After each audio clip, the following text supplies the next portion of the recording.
ManWithWords brings you The Wick and the Well. Chapter 1. The mud had frozen into jagged ruts, nursing a personal vendetta against his ankles. Silas stood shivering on the side of the road, the wind cutting through his coat like a razor. "Do you think the weather will break before the ridgeline, Bram?" Silas chattered, his teeth clicking like dice. Bram didn't even look up from the road, his heavy boots crunching the frost. "No, sir, not likely." Silas sighed, lifting a rock the size of a grapefruit. He tried to tighten his grip to weigh the stone in his palm, but his hand refused the command. The rock slipped from his stiff, waxy fingers bruised porcelain. It clattered against the ice, and Silas didn't even feel it leave his skin. He stared down at the empty air in his grasp, then at the blue tint spreading beneath his fingernails. "Do you think there's another way?" "No, sir, not likely." "I can't do it," Silas stammered. "It feels reductive, bludgeoning my own employee with a base object." "It's not bludgeoning, sir, it's maintenance," Bram said. He stood perfectly still, arms wide, a quilted mountain of patience. "I need fuel, you need heat. It's a transaction." "It lacks a dignity." Silas stared at the rock on the ground, defeated. "If I hit you, I am a brute. If I don't, I freeze. It's a choice with no moral high ground. We are 2 miles from the nearest hearth, sir. Morality is a luxury of warmth." "Hit me." "I'm winding up. I'm just finding the angle." "You're stalling." "Excuse me," said a voice that sounded like gravel in a blender. Silas froze. He didn't turn around. "Bram, did the rock just speak?" "No, sir, not likely." Silas turned slowly. 6 men had stepped out from the glass-walled shadows of the cut. They wore the tattered, mud-stained surcoats of the Royal Infantry, but the hems were shredded and the sigils ripped away. Deserters. They didn't look like normal men, though. They looked stiff. Their joints were swollen, their skin gray and tight. They walked with the heavy, grinding gait of men whose bones were older than their wearers and had begun to calcify into stone. "Gentlemen," Silas said, his voice trembling violently, "you're interrupting." "Drop the box," the leader said. He was missing an ear and his movements were jerky, like a rusted hinge. He gestured with a flanged mace. "And don't try it, Spark. We can see you're cold. You're empty." "Look at him, boys," one ear rasped, pointing his mace at Bram.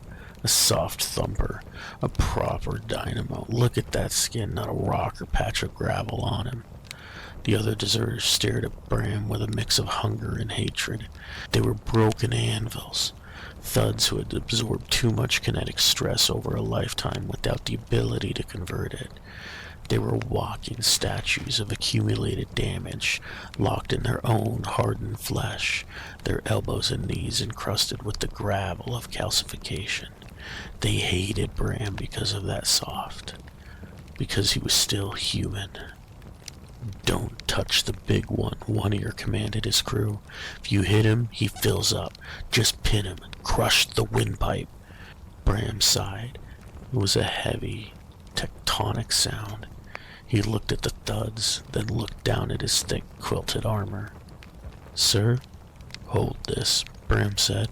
"Hold what?"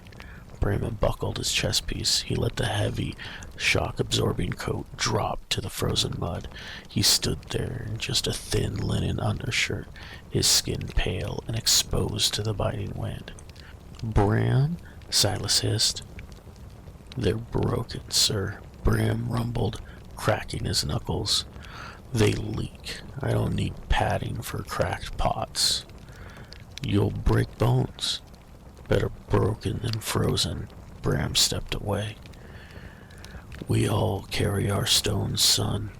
He suddenly looked much older, his shoulders heavy. One Ear blinked. "Are you talking to me?" Bram moved.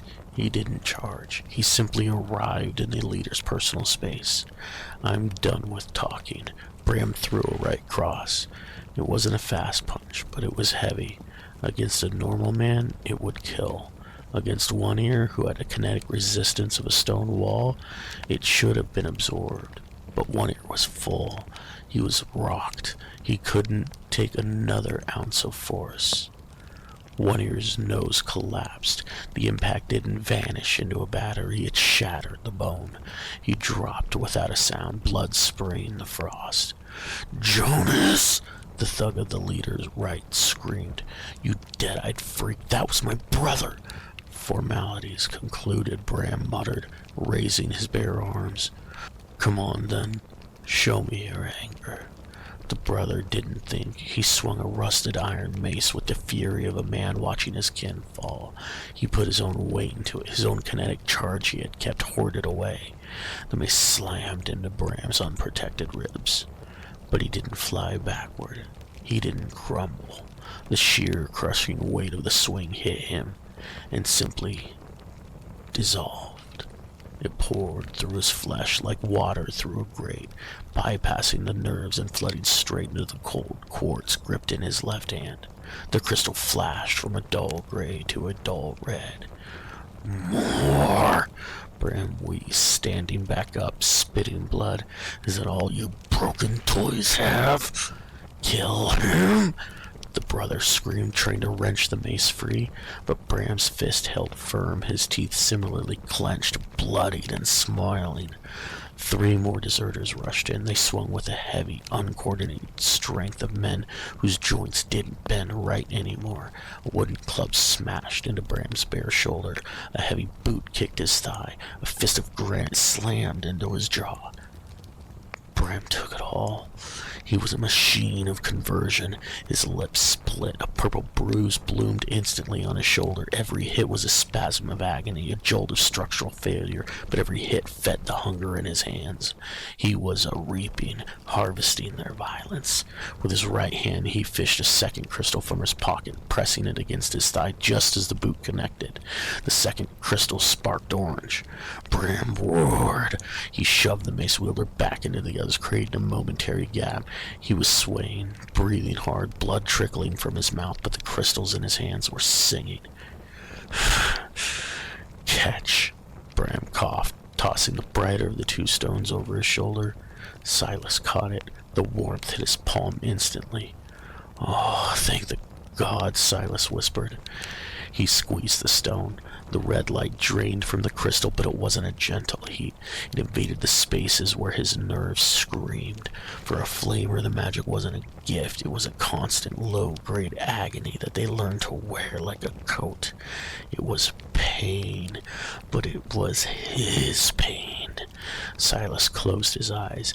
He exhaled, a long, shuddering breath that pushed the human parts of him away, the parts that felt cold and fear, into the dark corner of his mind. He fell away from the shivering boy. He became the fever. The clay and iron paste on Silas's bare scalp didn't just light up. It screamed into red existence. It was a ruin of a circle. A towering dragon crown of golden fire erupted from his brow, shooting 3 feet into the gray air. It was shattered on the left side, incomplete and razor-sharp, hissing like a torch in the rain. It cast long, frantic shadows against the glass walls. Silas stepped forward. He let the heat bleed out of him, breathing out the ache in his bones and turning it into an oven. "Back!" Silas screamed, his voice cracking. "Get back!" The deserters froze. They knew the signs better than anyone. They had served on the front lines, watching thumpers charge crystals just like this, for beacons just like that, to burn the world. They saw the burning man and the heat ripple the air around him. "He's alive!" the brother yelled, dragging One Ear by his collar. "He's got juice! Scatter!" "I'll cook you!" Silas bluffed, stepping closer, the mud hissing into steam beneath his boots. "I will boil the marrow in your stiff bones." It was a lie. He had enough energy to light a campfire, maybe roast a chicken, but to these broken men, a lie wrapped in that kind of fire was a death sentence. They didn't check the math. They didn't ask questions. They scrambled, tripping over their stiff knees, dragging their fallen leader into the dark of the cut, terrified of the death reflected in the man screaming red. Silas held the pose, trembling, until the crystal died. The jagged halo flickered and vanished, leaving only the smell of ozone and fear. He slumped. Bram picked up his padded coat from the mud. He moved slowly. He didn't put it on, he just draped it over his shoulders. He spat a mouthful of phlegmy blood onto the ice. That was a solid hit, Bram noted, his voice rough. Definitely cracked a rib. You took the padding off, Silas said, staring at the purple welt rising on Bram's side. You let them break you. Inefficiency is a luxury, sir. We're in a hurry. You know that. Bram reached into his pocket and pulled out the second crystal. It wasn't fully charged, just a dim, warm, orange glow. But it was enough to keep the frostbite away for 2 miles. He tossed it to Silas. For the walk. Silas caught it, clutching it to his chest like a lifeline. He stared at the weak pulse in the light of the stone, then at the endless stretch of frozen road ahead. Will it last? Silas whispered, his voice small in the silence. Bram limped past him, clutching his side, his breathing misting in the gray air.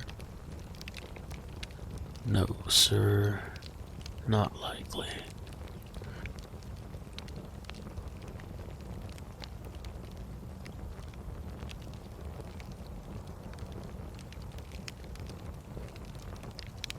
Chapter 2: The Weight of Whispers.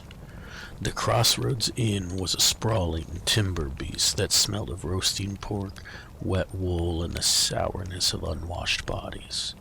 It sat at the intersection of the King's Road and the Merchant's Spine, a place where the comings and goings of people were usually purchasable by the pint, or, provided you had the coin, a silence to the curiosity. Bram pushed open the door. The heat hit them like a physical blow, thick and humid, carrying the scent of sawdust and spilled ale. Silas stepped inside, pulling his collar to hide the faint, raw burns on his scalp where the paste had ignited an hour ago. He looked small. Without the fire, without the fuel, he was a furnace gone cold, nothing but iron and ash. He was just a boy, with hollow cheeks and shivering hands, stepping out of the winter and into the noise. Corner, Bram murmured, his voice a low rumble that cut under the din of the tavern. Back against the wall. They moved through the crowd. Bram walked with a deceptive sluggishness, his limp pronounced, his heavy coat making him look like a laborer past his prime. In truth, he was scanning every face, calculating lines of sight, checking for the telltale bulge of hidden steel or the rigid posture of an off-duty guard. They took a small table in the shadows, far from the warmth. Silas slumped in the chair, rubbing his hands together. I hate the cold, Silas whispered, his eyes darting toward the massive central hearth. It was choked with bodies, merchants, drovers, soldiers, a wash of flesh blocking the flames. And I hate that we are sitting in the draft. We sit here, Bram said, signaling a serving girl with 2 raised fingers. Because if we go to the fire, you have to announce yourself. Bram was silent, looking over the inn. Silas stared at a fat merchant who was hogging the best spot by the embers, his velvet coat steaming gently in the warmth. Silas's eyes narrowed. The innkeeper said that there was no rooms left. Silas muttered, I could change that. I wouldn't even have to raise my voice. I could just walk up there and let the air ripple a little, and they would give me everything. They would sleep in the snow just to say they gave a beacon their bed. They would, Bram agreed, shifting his weight to ease the grinding pressure in his side. And they would kneel, and then they would send a runner to the citadel saying, "A holy flame is sleeping under their roof." Silas scowled, fishing a few copper coins from his pocket with clumsy frozen fingers. He looked at the money with disdain, as if the concept of barter was beneath his biology. To beacons, the world wasn't something you bought, it was something you requisitioned. The Empire had laws for men, and it had prayers for beacons. When a star-bounded flesh wanted a room, the king's law didn't apply. You gave the room. You prayed the heat didn't take the walls with it. "I want to be a mayor, Bram," Silas said, sliding the coins across the wood. "Not an idol." "Then you pay for your sour ale," Bram said. "Demigods don't carry change." The ale arrived. It was watery and wretched, served in chipped clay mugs. Silas drank it like it was nectar, desperate for even that meager warmth. Bram nursed his mug, his eyes unfocused. His side ached, a dull, grinding throb where the rib grated against muscle, but he ignored it. Pain was just life. It told him what he needed to know, what was compromised, what was not, what could hold out for another day. He watched Silas. The boy was rubbing his temples, trying to hide the tremor in his hands. Bram was only 29 years old, but the face behind the mug raised to his lips was that of a man in his 50s. Gray streaking his hair and the deep fissures webbing his eyes, that was the toll. 14 years of being a thumper, of taking that hit, holding that energy for a fraction of a second and passing it on. But that fraction had left him fractured. The math was not simple for him. Most thumpers died before 30. Their hearts gave out, rattled apart by the stress of containment, or their brains scrambled from the concussive backlash. The ones that didn't die fell into two piles. You were a slave, collared by a debt holder, beaten regularly to fill batteries until you could convert no more. Or you were rich, claimed only by one or none, and efficiently drained of your life while being pampered and doted on until you could convert no more. There was no middle ground. Bram had been a slave to the army for 10 years. He had been free for 4. He was tired of being poor, and the thought of a collar made his skin crawl colder than the frost outside. He looked at Silas and remembered the alley behind the brothel in the capital. He remembered the 3 hired knives cornering the skinny aristocrat. Bram had stepped forward, expecting to crack a few heads, maybe earn a couple extra coins on the night. He looked at Silas and remembered the alley in the capital. He remembered the 3 hired knives cornering the skinny aristocrat. Bram had stepped in, expecting to crack a few heads and maybe earn a few extra coins. He hadn't needed to lift a finger. He remembered the sound at first, a hollow gasp like the world was sucking in its breath. Then the heat. The boy hadn't thrown a fireball, he hadn't cast a spell, he had simply opened. The air in the alley had turned into liquid and light. The boy's eyes had gone white-hot, molten gold leaking from the corners, and above his head, half again as tall as the boy, the heat had warped the light into a shape. A crown, jagged, broken, and screaming. The assassins didn't die. They turned to ash. The flash had blinded Bram for a week. When his vision had come back, he'd found the boy. He'd offered his services. I will be the well, Bram thought. He is the fire, the flame. If I can hold him in my hands, if I can keep him from burning the world down, I will never be a slave again. What are you thinking about? Silas asked, snapping Bram back to the present. Retirement, Bram lied smoothly. Do you think the governor is still in power? Silas's face hardened. The vulnerability vanished, replaced by a sharp, aristocratic sneer that didn't belong on a boy wearing mud-stained clothes. Lord Hemsley. Silas spat the name. Yes, he's still there, bleeding the town dry. My father's town.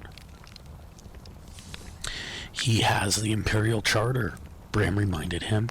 He has the law. He has a piece of paper, Silas hissed, leaning in, his voice dropping to a dangerous whisper. I have the birthright. The governance of Valen's Hold belongs to my bloodline. Hemsley is a steward who forgot his place. And the charter says the Sunborn cannot hold office. You are a strategic asset, Silas. Assets don't legislate. That is why I am not Sunborn anymore, Silas said, staring into his ale. I am just Silas Valen, returning from his studies abroad. I am a mundane aristocrat with a large, scary bodyguard. That is the story. It's a fragile story.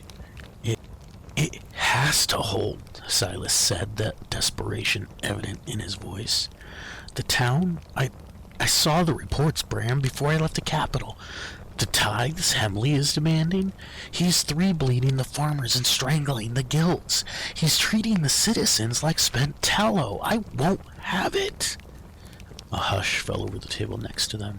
Two soldieries in the livery of the road wardens were leaning in close one to another, their voices pitched low with the reverence men usually reserved for storms or plagues.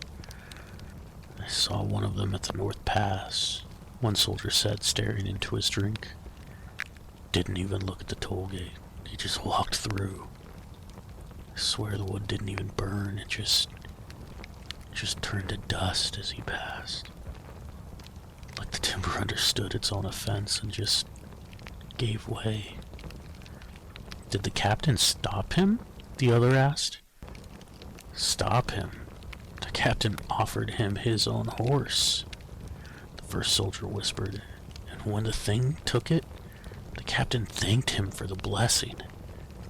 Monsters, the second soldier breathed, making a warning sign over his chest. We build the roads, pay the taxes, and they just take. You should just go back to the sun, some son's children. Leave the world to men. Silas stiffened, his hands clenched around the mug. He thanked him, Silas whispered, his voice barely audible. The captain thanked him for the theft. That's what we are to them, Bram. We aren't citizens. We're judgment. They see fire, Bram said. Look at the mug. Silas looked down. The ale was boiling. Tiny bubbles rose to the surface, hissing. A hairline fracture appeared on the rim of the clay cup, steam curling up in a lazy spiral. Bram's hand shot out. It covered Silas's hand, massive and heavy. Don't, Bram whispered. Silas looked up. His eyes were beginning to glow with a faint golden rim. Cool it down, Bram added. Draw it back.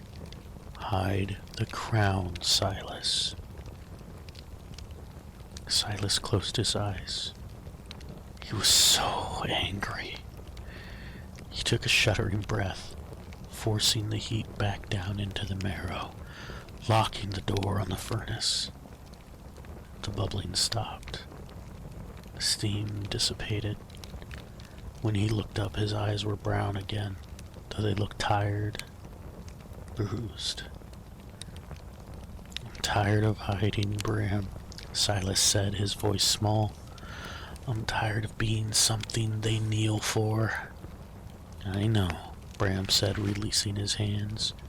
He flexed his fingers, thinking of the boy in front of him. He was not what he expected. The brief contact with Silas's heat had soothed the ache in his knuckles, if only for a moment. But we aren't rich yet, and I am very fond of living. Silas managed a weak smile. You and your retirement. It's a good dream, Bran said, standing up. Come on. If there are no rooms, we'll find a dry corner in the stable. I need to sleep before my rib decides to resign from my body. Silas stood. He pulled his coat tight, collar hiding the potential for his son's ruin beneath threadbare wool. To Valen's hold, Silas whispered. To a bed, Bram corrected, and hopefully a lack of conversation.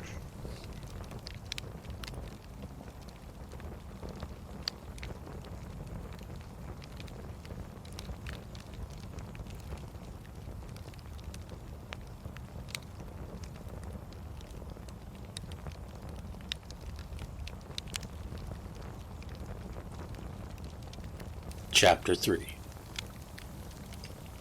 The bridge was a relic of a bigger war, far too large for the men left to guard it.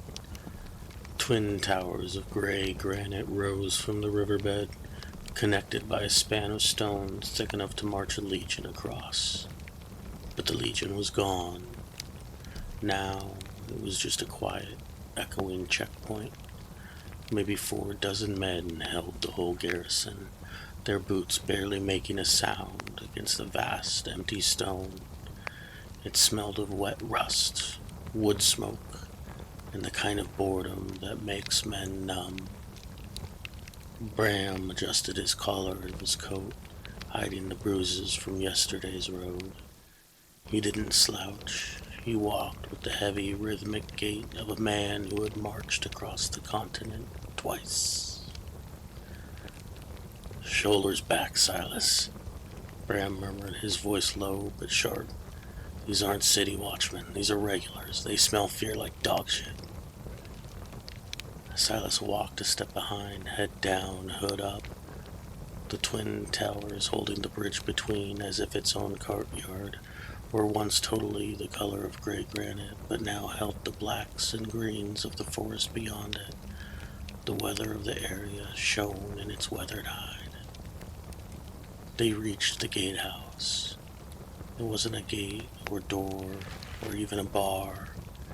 It was a campfire set up on the cobblestones with a dozen men sitting on crates warming their hands. They looked up as Bram approached, eyes hard and tired. A gray-bearded man sat nearest the fire, wrapping the fresh leather grip around a heavy iron truncheon. He stopped as the lowering sun caught Bram's shadow that fell over him. He squinted, then his face broke into a grin that revealed missing teeth. Bram? The sergeant wheezed. Bram the bastard?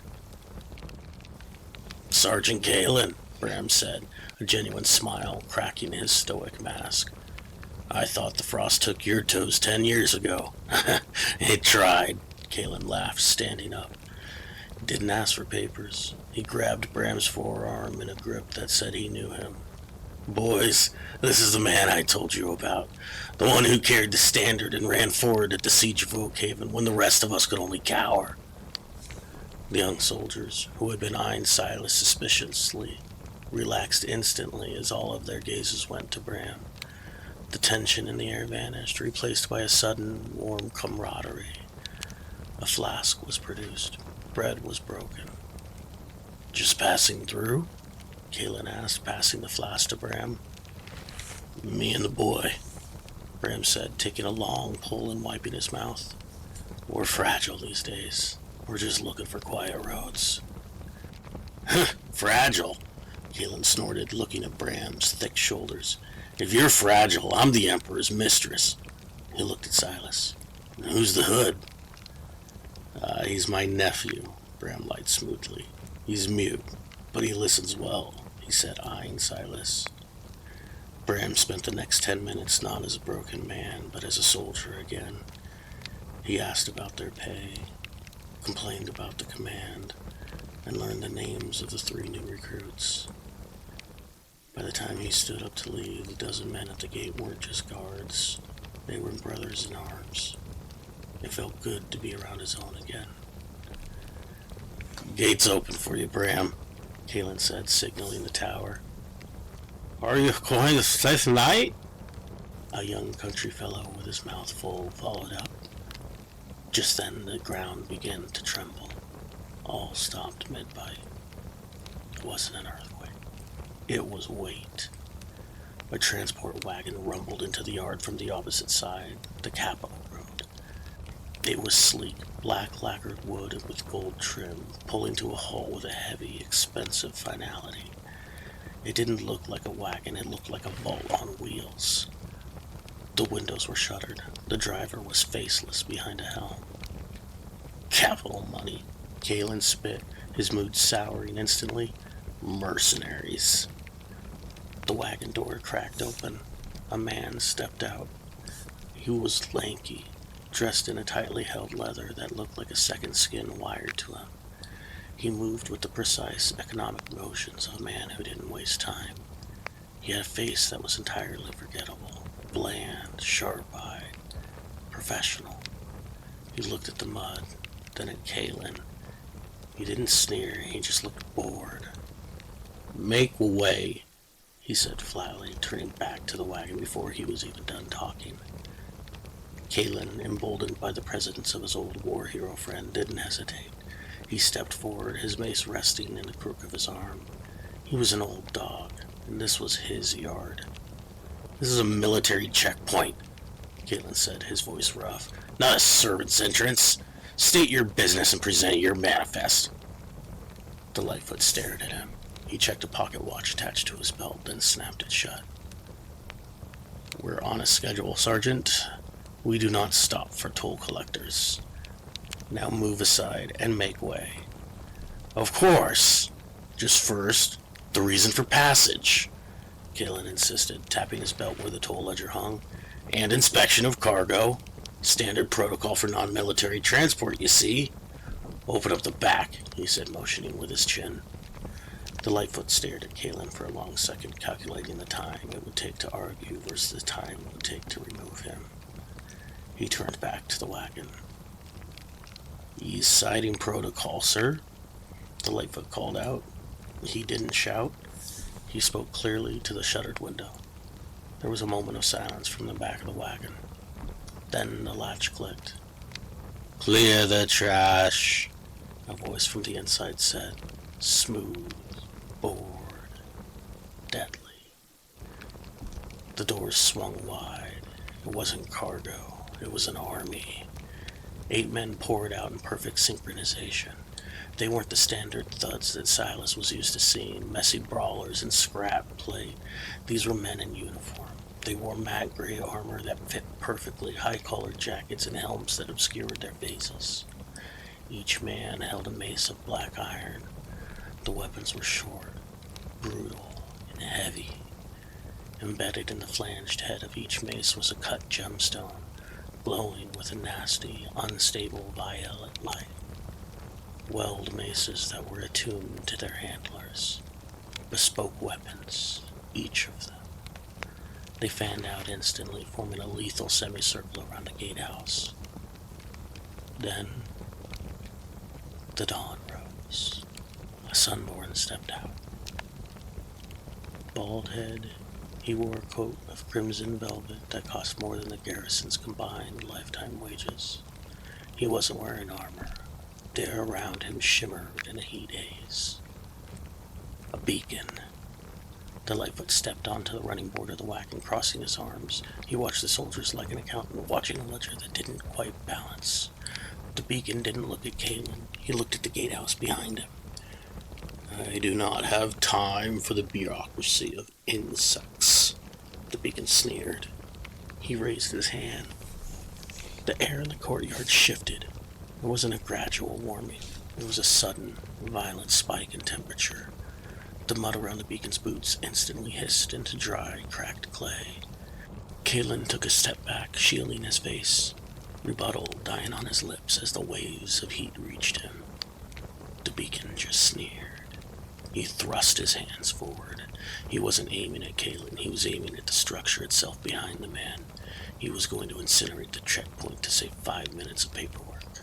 The heat rolled off him in a visible wave, distorting the air.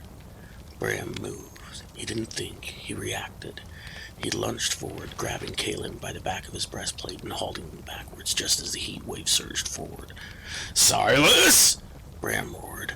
Silas didn't need the order. He was already moving. He stepped out of the shadows of the archway where he had secreted himself. He didn't block. He simply pushed outward, tearing open the hollow place in his chest that always felt like a festering wound, and breathing his pain into the world. It came only as a shimmer a few feet in front of him, but the beacon's heat wave broke like water upon his rock, splitting to either side. The beacon stopped. He stared at Silas. For the first time, the boredom left the beacon's face. He looked at the frost on the ground, the reaction of Silas pulling in so much heat at once. He looked at the boy in the hood who had just ignored his dismissal. "Well," the beacon whispered, "what do we have here?"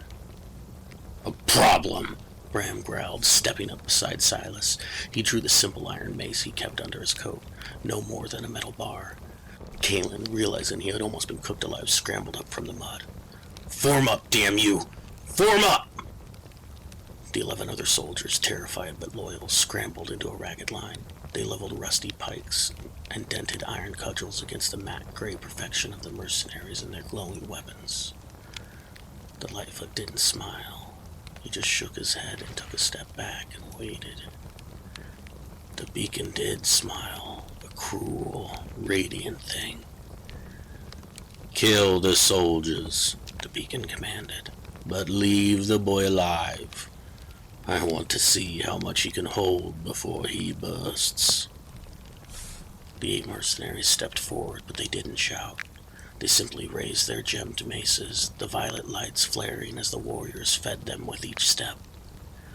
"Shields!" Kalen roared, stepping into the line. The first mercenary reached the garrison line. A young soldier raised a rusty heater shield to block. The mercenary didn't faint. He swung the mace in a brutal downward arc. The mace made contact with the shield, and the sound was a thunderclap trapped in a bottle. The shield didn't just dent, it disintegrated, shrapnel flying outward to pepper his squad mates.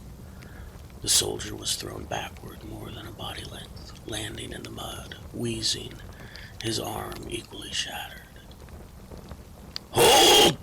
Kalen screamed, swinging his mace in an arc well short of the nearest mercenary. The mercenary stepped forward and backhanded Kalen's shield with the mace. The gem flared again, a smaller discharge, but enough to lift the sergeant off his feet and send him sprawling. "Bram!" Silas yelled, his voice distorted by the mayhem swirling around him. Bram was already there. He stepped over Kalen's prone body, catching a descending mace with his bare left hand. The mace hit Bram's palm and the gem flashed. A shock wave rippled out, blowing the rain sideways. But Bram didn't break like the shield. His eyes flashed in reflection. He groaned, his teeth gritted as he absorbed the energy of the strike and the power fueling it. He locked, his bones becoming denser than iron for a split second. He took that energy meant to pulp him and stored it, moved it. The mercenary paused, confused. His weapon was empty, the gem dark. The soldier looked up into the dead face of iron as Bram's fist took him in the chest. The steel of his breastplate didn't crumple. It caved in like wet paper. The mercenary was launched backwards, flying clear across the courtyard to crash against the wagon wheels. "Form! On me!" Bram bellowed, grabbing his bar of a mace with his offhand. "Don't block the maces! Dodge or deflect! They're thuds, all of them!" Well, Bram became the anvil, Silas's heart hammered. The beacon floated forward on slippers untouched by the mud, each step turning the ripeness of winter into rock and baked clay. He ignored the melee. He looked only at Silas. "You have seen your last night," the beacon said, raising both hands. Let's see if you can handle the sun. The beacon didn't waste time. He reached above him, gripping the air and throwing down fire and concentrate. Silas moved to the side, his shimmer diffusing the heat and scattering it. The heat was immense, though. Another came his way, and this too he moved and deflected, both sunborn turning and circling. In the chaos, no one watched the wagon. The Lightfoot was moving. He wasn't relying on his powers yet. He was relying on opportunity. While the courtyard turned into a slaughterhouse, he scrambled up the side of the wagon, agile as a cat, avoiding the mud. He reached the iron lockbox sitting in the wagon bed.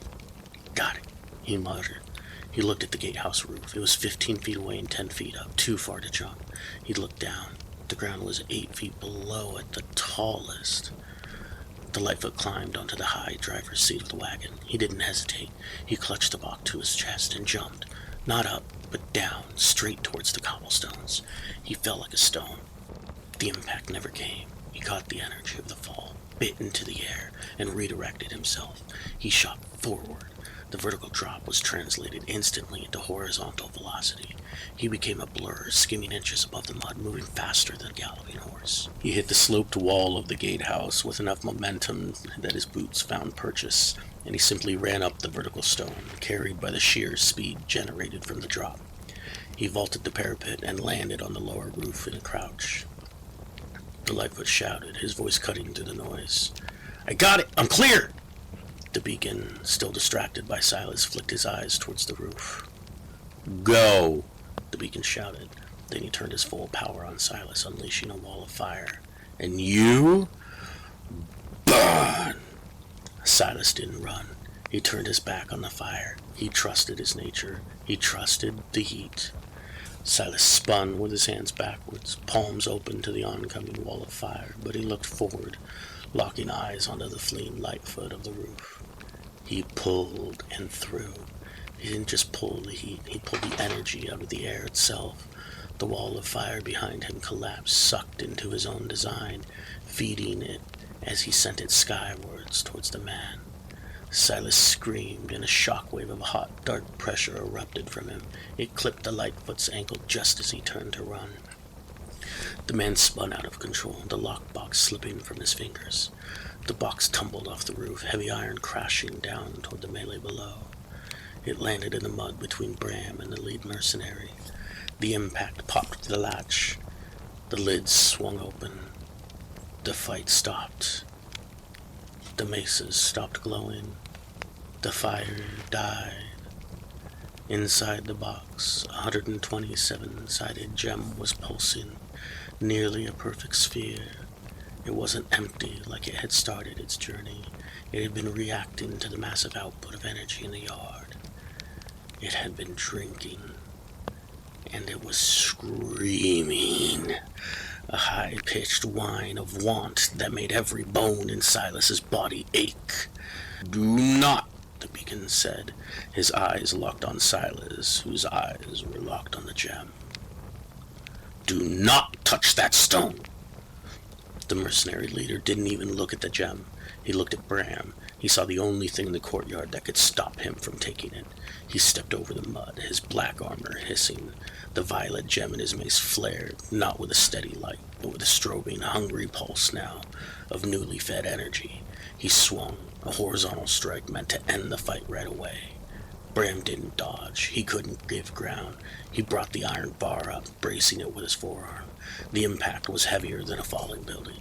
The mace hit the bar, the gem discharged, and the kinetic load slammed into Bram. It didn't break him. Bram's eyes went white. He became a closed loop, his marrow hardening, his muscles locking into steel cables. He ate the force, but it wasn't clean. The sheer volume of energy tore capillaries in his forearms. Blood misted from his pores. Bram grunted. He didn't let the energy continue to tear apart his body. He rotated his hips and drove his other fist back into the mercenary's chest plate, catching and turning the energy back on him. The leader didn't fly backwards like the first man. He took Bram's strike, compounded with his own strength, and turned it again back on Bram. Bram rolled his shoulder, and the blow glanced from it. Catching the small amount of energy he could, he put it into the swing of his bar. It shattered on the arms of the warrior as he covered his head. The leader stumbled, blood leaking from the grill of his helm. The force hadn't broken the man, but the kinetic drag on his body was evident. He didn't care. He channeled that stolen energy back into his mace. The violet light began pulsing. He swung again. Silas and the beacon circled the box of screaming energy, two storms fighting for the eye of a hurricane. "Your life is now forfeit, cur," the beacon hissed. He pressed his palms together in the air, a building white-yellow pinprick preventing them from touching. He thrust his hands forward as he fired a lance of condensed plasma, a blinding white-hot needle meant to drill through Silas's skull. This was the difference between a flamer and a beacon, who were both flamer and lightfoot in one. Beacons could grab the fire and will it to their intent. No matter their previous words on the subject, Silas was still much more than a flamer. He stepped into the path this time, his left hand raised, hand cupped as he swept his arm in a circle to the same side. He grabbed the field of energy with his mind and swept it in a curve around him. He felt the skin on his palm char, peeling away instantly, but he didn't let go. The pain was always there. He pulled. The lance of plasma buckled. It shrieked as Silas warped its trajectory, bending the light like a physical bar of iron. It curved around his body, singeing the back of his coat, smashing into the cobblestones behind him and to the right, melting a trench of glass, purple in tangent. "You can't hold it," Silas whispered almost to himself. His voice was a rasp of dry leaves. "You can't even touch it!" The last, a roar. Silas slashed his right hand upward. He didn't use the beacon's refined plasma. He pulled a raw, dirty heat from the friction of the air, from the burning mud, from his own blood. He threw a jagged wave of orange fire. The beacon batted it away with a sneer, but the effort cost him a step. He moved backwards. Bram took another step forward. Bram's mace was gone, vaporized in the last collision.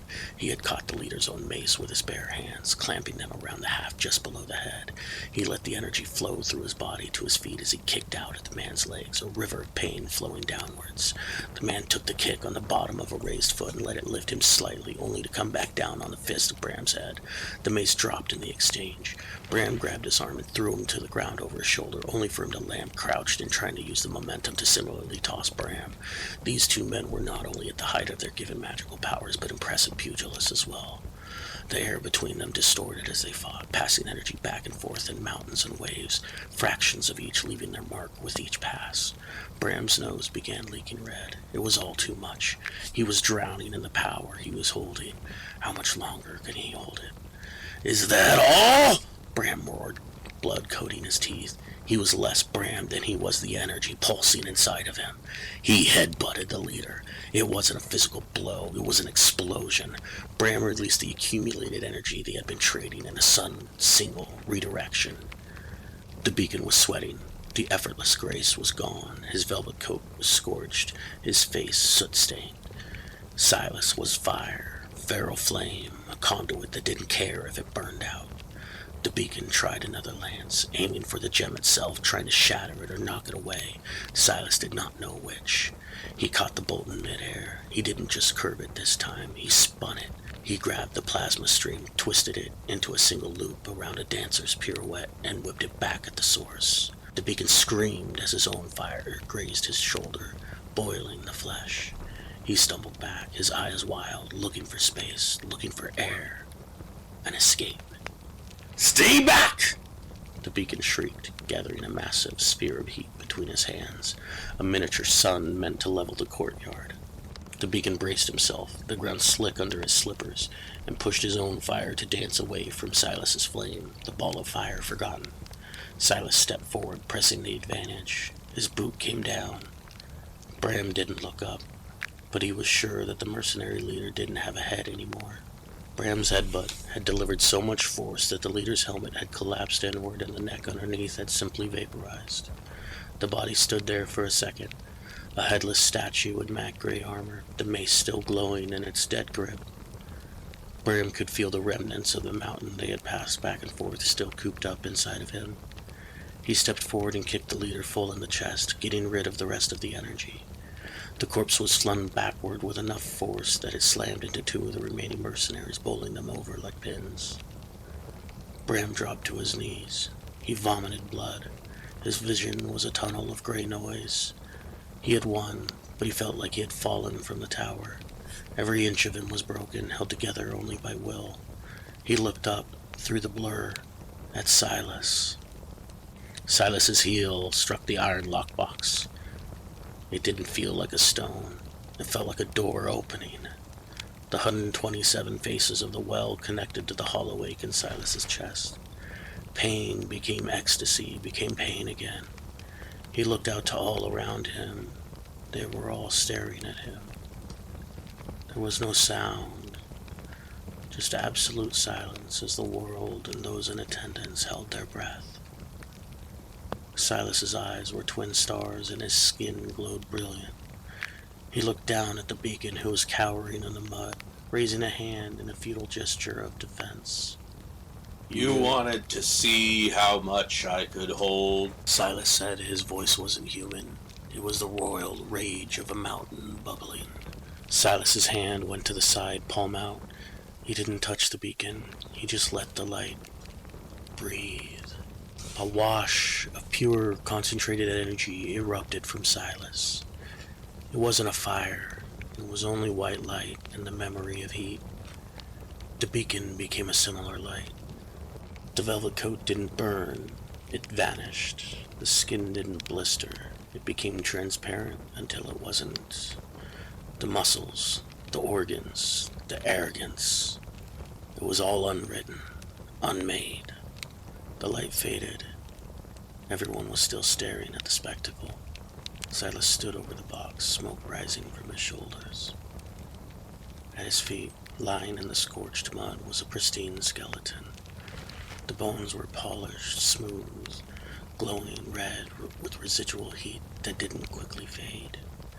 Surrounding them was a perfect silhouette of gray ash. Silas swayed.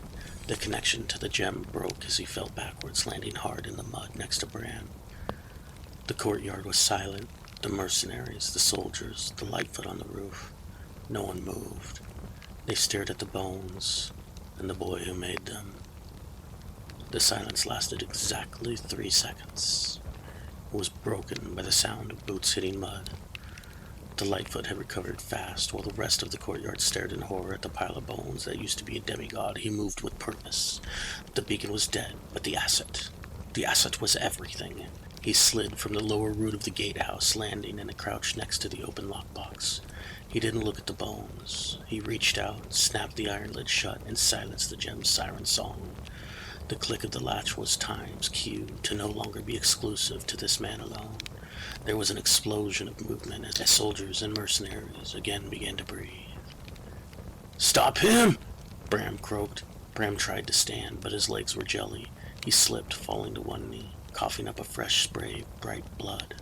The recoil was eating him alive from the inside.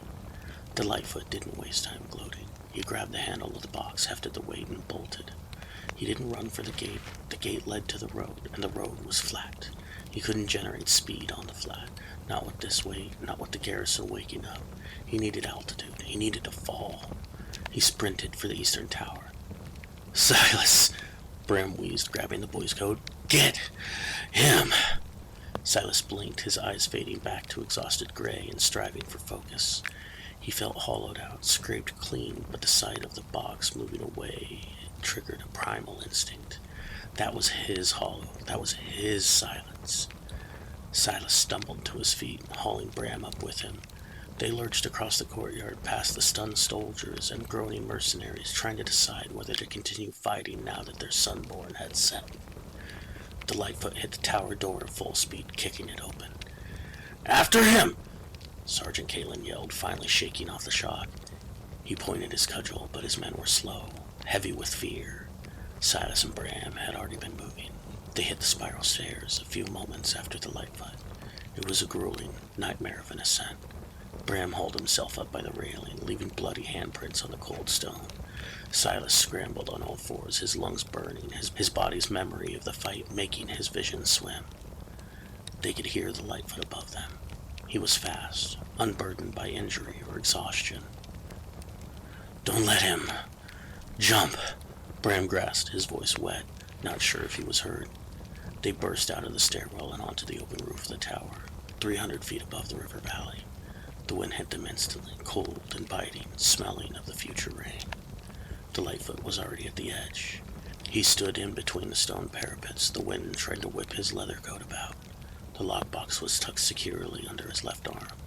He looked back at them, at Bram, broken and bleeding, and at Silas, gray, ghost-like. He didn't sneer. Again, he didn't gloat. He just looked over them without fear. "You're persistent," the Lightfoot shouted over the wind. "I'll give you that." "Nowhere to go," Silas rasped, stepping forward, his hand raising weakly. The Lightfoot looked down at the drop, 300 feet of empty air, ending in the jagged rocks of the riverbank. Then he looked at the horizon. "Remember, kid, it's not the falling that kills you," the Lightfoot said. He stepped off the ledge. Bram shouted and lunged, but he was too slow. They rushed to the wall, leaning over the stone lip. The Lightfoot was plummeting, a dark shape growing smaller against the gray water below. He fell for 2 seconds, 3, falling faster and faster, falling like a stone. He didn't slow down. He didn't scream. He pivoted. Without sound, the Lightfoot translated all of that downward momentum again into lateral movement. He banked a hard 90 degrees in mid-air. He shot forward across the horizon like an arrow in flight. He was no longer falling. He was a projectile. He skimmed the air, traveling faster than a hawk, faster than rain and the storms that pushed them. Then he was gone, disappearing into the clouds towards the capital, taking the well with him. Silas gripped the cold stone of the parapet, watching the prize vanish. Bram slid down the wall, sitting heavily on the wet stone. He cradled his chest, breathing in shallow, rattling gasps. He looked at the pile of ash far below in the courtyard, then at the empty sky and the setting sun. "Well," Bram wheezed, wiping blood from his chin, "it's going to be hard to say you're not a beacon now. I certainly got their attention."